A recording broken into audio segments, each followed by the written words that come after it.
Bombing raids by US-led coalition forces killed and injured dozens of Afghan civilians, including children, as they were taking shelter from fighting between Taliban militants and international forces. The US confirmed fighting on Monday in western Afghanistan and said reports of civilian deaths were under investigation.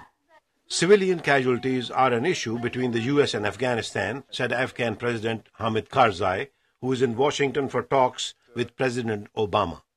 He said the war against terrorism must be fought from what he called a higher platform of morality. Speaking at a Washington Research Institute, he acknowledged ups and downs in US-Afghan relations. There were difficult moments over civilian casualties between us. He said people in Afghanistan want US forces to avoid civilian casualties, but they also want the Americans to stay. President Karzai said Afghanistan should not be a burden forever on the United States. He said that is the main element in President Obama's new strategy, including what he called a civilian surge. Civilian surge means sending your experts to Afghanistan to build Afghan capacity, to add to Afghan ability to produce and produce better, and to add to Afghan ability to produce better in agriculture and in water management and in all other areas of economic activity.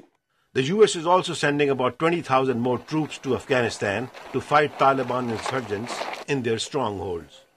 President Obama's special representative on Pakistan and Afghanistan, Richard Holbrooke, spoke about the additional troops before the House Foreign Affairs Committee on Tuesday.